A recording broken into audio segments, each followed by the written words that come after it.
देखो बेटा, ये chapter 6 11th class rules of debit and credit, classification of accounts, A traditional classification, modern classification, traditional classification, personal account और impersonal account. इसमें real, nominal, इसमें natural personal account, artificial personal account और representative personal account में rules of debit and credit, debit the receiver और credit the giver. उसके बाद real में है debit what comes in, credit what goes out. Nominal में debit all expenses and losses, credit all income and gains. अब यहाँ पे कुछ एग्जांपल हैं। अगर पर्सनल की बात करते हैं, J and company, R and company, Asha and company, cooperative societies, prepaid, outstanding, accrued, unaccrued, bank, drawing, capital, bank overdraft, ये हो गए पर्सनल। रियल में कैश, फर्नीचर, बिल्डिंग, सारी एसेट्स हैं sir. Property, machine, plant, goodwill, stock, debtor, bills, receivable, motors, ये सारी real account है, सारी एसेट्स। नॉमिनल में सारे एक्सपेंस या इनकम है, sales, discount, bad debts, purchase, interest, carriage, freight, wages, salary. इस तरह से हम पर्सनल, रियल और नॉमिनल के बारे में समझ सकते हैं।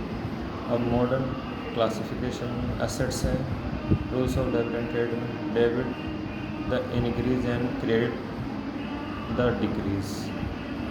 जितने हमारे डेबिट इंक्रीज होते हैं डेबिट कर दो, जो डिक्रीज होते हैं उन्हें क्रेडिट कर दो। ऐसे लायबिलिटीज़ में debit the decrease and credit the increase. Capital पे debit the decrease and credit the increase. अब रिवेन्यू अकाउंट है, debit the decrease and credit the increase. Expense account, debit the increase and credit the decrease. और assets में liabilities plus capital plus profit minus losses, ये हमारे assets हो जाती है। Assets का फॉर्मूला है liabilities plus capital plus profit minus losses.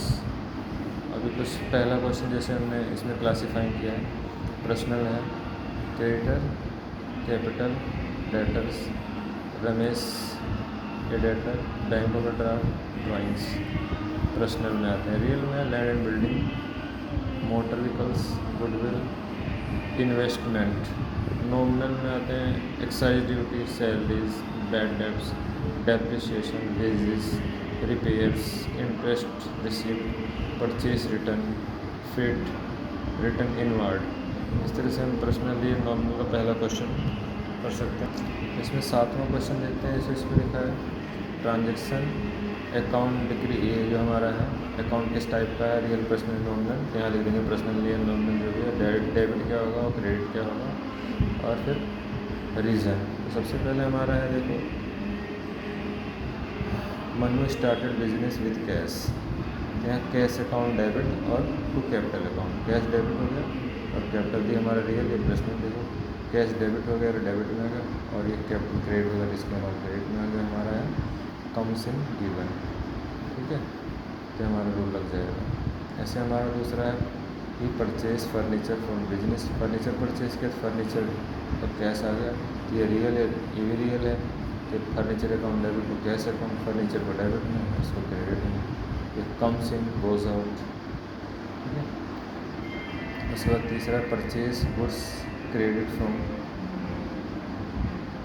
Anshul. तो यहाँ परचेज और क्रेडिट की उधार, क्रेडिट में ले रहा है यानी कि उधार में खरीद रहा है, क्रेडिट। तो purchase account debit to creditor, यानी कि परचेज तो नॉमिनल हो गया और क्रेडिटर पर्सनल हो गया। एक डेबिट हो गया, एक क्रेडिट में हो गया, और ये हमारा इसका कोई रीज़न नहीं। आगे देखें हम, paid to his creditor Anshul, Anshul को पेड किया था। रिसीवर हो गया अंशुल, तो creditor account debit to cash, ये हो गया पर्सनल, ये रियल हो गया। 2000 डेबिट तो 2000 ही क्रेडिट। उसके बाद है paid salary to his clerk, salary paid के, सैलरी डेबिट टू कैश, ये नॉमिनल है रियल हो गया हमारा 10,000 डेबिट और ये क्रेडिट। ऐसे हमारा है पेड रेंट, सेम ऊपर वाली रेंट डेबिट टू कैश, ये भी नॉमिनल रियल 500। उसके बाद रिसीव्ड इंटरेस्ट, तो कैश डेबिट आएगा, कैश रिसीव होता है, कैश डेबिट टू इंटरेस्ट, ये रियल और ये नॉमिनल 200 और 200। और ये हो गया एक्सपेंस गोज आउट या इनकम कम्स इन, इस तरह दोनों ये हमारा एक्सपेंस है दोनों, ये वाला और ये वाला, और ये हमारी इनकम है।